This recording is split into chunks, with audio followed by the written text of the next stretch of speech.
வணக்கம். இன்னைக்கு நாம பார்க்க போற ஒரு கதை அமெரிக்காவையே உருக்கி எடுத்த ஒரு மர்ம வழக்கு. ஒரு தாய்க்கும் குழந்தைக்கும் உள்ள உறவ பத்தின கதை தான் இது. ஆனா நீங்க எதிர்பார்க்கிற மாதிரி ஒரு பாசமான கதை இல்ல. இது ரொம்பவே அதிர்ச்சியான ஒண்ணு.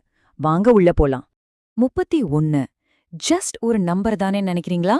இல்ல, இந்த கேஸோட மொத்த மர்மமும் இந்த ஒரு நம்பருக்குள்ள தான் அடங்கியிருக்கு. அது என்னன்னு தெரிஞ்சுக்க ரெடியா? கேட்கறதுக்கே எவ்வளவு அதிர்ச்சியா இருக்கு பாருங்க. ஒரு அம்மா தன்னோட குழந்தைக்காக 31 நாள் தேடவே இல்ல. இது எப்படி சாத்தியம்? இந்த ஒரு கேள்விதான் இந்த மொத்த வழக்கையுமே ஒரு புரியாத புதிரா மாத்திடுச்சு.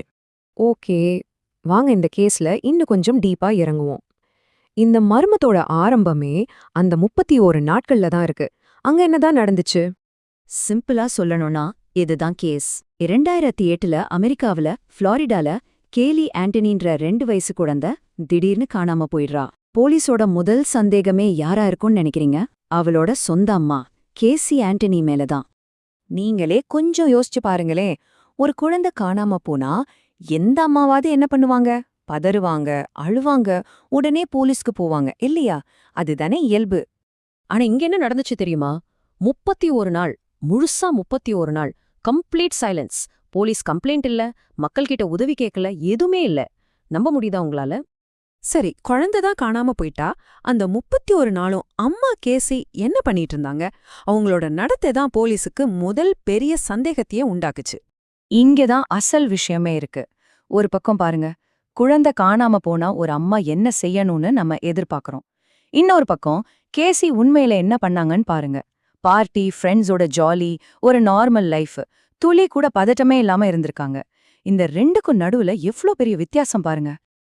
இதுல இன்னொரு ஷாக்கிங்கான விஷயம் என்னன்னா, 31 நாள் கழிச்சு போலீஸ்க்கு ஃபோன் பண்ணது கூட கேசி கிடையாது. அவங்களோட அம்மா, அதாவது கெய்லியோட பாட்டி தான் என் பேத்திய காணோம் அப்படின்னு கம்ப்ளைண்ட் கொடுத்திருக்காங்க. போலீஸ் உள்ள வந்ததும் கேசி கதை சொல்ல ஆரம்பிச்சாங்க. ஆனா அவங்க சொன்ன கதைகளெல்லாம் இந்த கேஸ இன்னும் ரொம்பவே குழப்பிடுச்சு. ஓகே, போலீஸ் இன்வெஸ்டிகேஷன் ஆரம்பிக்குது. அப்போ கேசி கிட்ட கேக்குறாங்க, என்னமாச்சு? அதுக்கு அவங்க சொன்ன கதை என்ன தெரியுமா? ரொம்ப சிம்பிளா, ஒரு நேனி, அதாவது ஆயா என் குழந்தைய கடத்திட்டு போயிட்டா அப்படின்னு சொல்லிருக்காங்க. போலீஸும் இத நம்பி அந்த நேனிய தேட ஆரம்பிச்சாங்க. ஆனா இன்வெஸ்டிகேஷன்ல என்ன தெரிய வந்துச்சு? அவங்க சொன்ன அந்த ஆயாவே ஒரு கற்பனை பாத்திரம். அப்படி ஒருத்தர் நிஜத்துல இல்லவே இல்ல. யோசிச்சு பாருங்க, அவங்க சொன்ன முதல் கதையே ஒரு பெரிய பொய். இந்த கேஸோட அஸ்திவாரமே ஒரு பொய்யில தான் கட்டப்பட்டிருக்கு. இந்த கேஸோட டைம்லைன் பாத்தீங்கன்னா ரொம்பவே சோகமா இருக்கும். ஜூன் மாசம் குழந்தை கடைசியா பார்க்கப்படுறா. ஒரு மாசம் கழிச்சு ஜூலைல கம்ப்ளைண்ட்ஸ் தராங்க. அதுக்கப்புறம் பல மாசம் கழிச்சு டிசம்பர்ல அந்த சின்ன குழந்தையோட உடல் அவங்க வீட்டுக்கு பக்கத்துல இருந்த ஒரு காட்டுப்பகுதியில கிடைக்குது. சரி, எதுக்காக இப்படி நடந்திருக்கணும்? இதுக்கு போலீஸ் சொன்ன காரணம், அதாவது மோட்டிவ், ரொம்பவே அதிர்ச்சியானது. கேசிக்கு ஒரு ஃப்ரீ லைஃப் வாழ ஆசையாம். பார்ட்டி, ஃப்ரெண்ட்ஸ்னு பொறுப்பே இல்லாம இருக்கணும்னு நினைச்சிருக்காங்க. குழந்தை ஒரு பெரிய பாரமா, ஒரு சுமையா தெரிஞ்சிருக்கு. என்ன கொடுமை பாருங்க. இத்தனை ஆதாரங்கள், அடுக்கடுக்கான பொய்கள், பல சந்தேகங்கள் எல்லாம் இருந்தும் இந்த கேஸோட கிளைமேக்ஸ், அதாவது கோர்ட் தீர்ப்பு எல்லாரையும் அப்படியே ஸ்தம்பிக்க வச்சிருச்சு. கேசிக்கு எதிரா நிறைய சர்க்கம்ஸ்டான்ஷியல் எவிடன்ஸ் இருந்துச்சு. குழந்தையை கடைசியா பார்த்தது அவங்கதான். காணாம போனதுக்கு அப்புறம் அவங்களோட நடத்தை ரொம்பவே விசித்திரமா இருந்துச்சு. போலீஸ் கிட்ட பொய் மேல பொய்யா சொன்னதும் நிரூபிக்கப்பட்டுச்சு. ஆனா இவ்ளோ இருந்தும் கோர்ட் கொடுத்த வேர்டிக்ட் நாட் கில்ட்டி.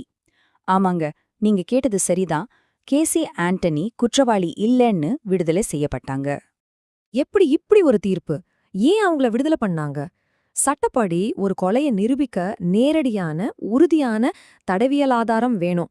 ஆனா இந்த கேஸ்ல கேசி தான் கொன்னாங்கன்னு சொல்றதுக்கு அப்படி ஒரு டைரக்ட் ப்ரூஃப் இல்ல. அதனால அந்த சந்தேகத்தின் பலன் அவங்களுக்கு சாதகமா போயிடுச்சு. சரி, கோர்ட்ல கேஸ் முடிஞ்சிடுச்சு. ஆனா மக்கள் மனசுல இந்த மர்மம் இன்னும் முடியவே இல்ல. இதோட தாக்கம் இன்னைக்கு வரைக்கும் இருக்கு. இந்த சார்ட் பாத்தீங்கன்னா நல்ல புரியும். சட்டத்தோட தீர்ப்புக்கும் பொதுமக்களோட கருத்துக்கும் எவ்ளோ பெரிய வித்தியாசம் இருக்குன்னு. அமெரிக்கா முழுக்க மக்கள் அதிர்ச்சியில உறைஞ்சு போனாங்க, கோபப்பட்டாங்க, அநீதி ஜெயிச்சிடுச்சுன்னு கொந்தளிச்சாங்க. கடைசியா இந்த முழு கேஸையும் ஒரே ஒரு கேள்வியில அடக்கிடலாம். அவங்களுக்கு சுதந்திரம் தான் குழந்தைய விட முக்கியமா இருந்துச்சா? இந்த கேள்விக்கு பதில் உங்க மனசாட்சிக்கே விட்டுடுறேன். அவங்க கோர்ட்ல நிரபராதின்னு தீர்ப்பு வந்திருக்கலாம். ஆனா இந்த கேஸ் உண்மையில முடிஞ்சிடுச்சா? மக்கள் மனசுல இந்த மர்மம் இன்னும் உயிரோட தான் இருக்கு. ஒருவேளை இது ஒரு போதும் முடிவடையாத ஒரு கதையா கூட இருக்கலாம்.